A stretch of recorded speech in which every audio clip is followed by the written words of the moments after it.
So this report is looking a bit big now. So there's got to be some way that we can navigate around it, and that a reader can use to navigate around it as well, also known as a contents page. And for this, a lot of people just end up thinking, well, my abstract's on page 2, so I need to write abstract page 2, and then my introduction is, okay, again, has this been solved for us? It really has. We don't need to do this manually. So let's just delete that and forget about it. What I want to go to is the References tab again. Again, this is the underused tab of Word. And it's right here, Table of Contents. We get a couple of options. We can customize it, we can change the chapter types and the number of headings it's going to display. But for most purposes, we just click on the default one. And there we have it. It's all formatted nicely for us. And this will also update. So if we right click, we get update field again.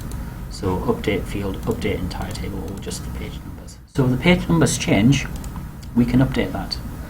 It won't update automatically, but it will update when you tell it to.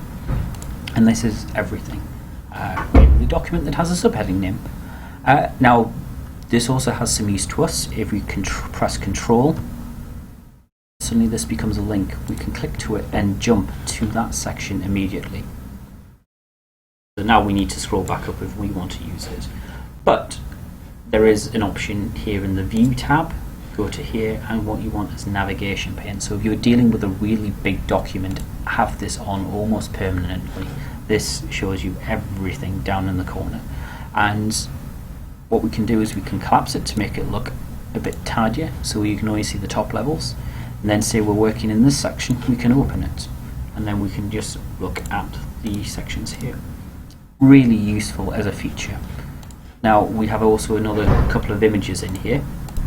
So often in big theses and dissertations, there's a list of figures.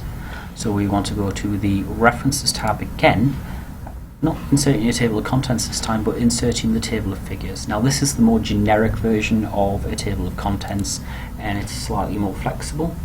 If we insert a table of figures, we actually get a list of things that we could insert. We could list our equations, we could list our figures, we could list our tables. If we'd added a custom figure number or figure type, that would be listed here as well. So I can just insert figures and OK that. Once again, figure 2.1, 2.2, 3.1 and so on with the page numbers. And again, these are also links, so I can control click them and jump straight to that figure. So overall, this is really useful. You will certainly want to consider adding it to a big dissertation. Possibly not for a small lab report that's only 4 to 5 pages long, unless you want to get some practice in adding this in. Certainly not obligated to, but for big theses and projects, definitely add this at the beginning and do it automatically and save yourself a lot of time.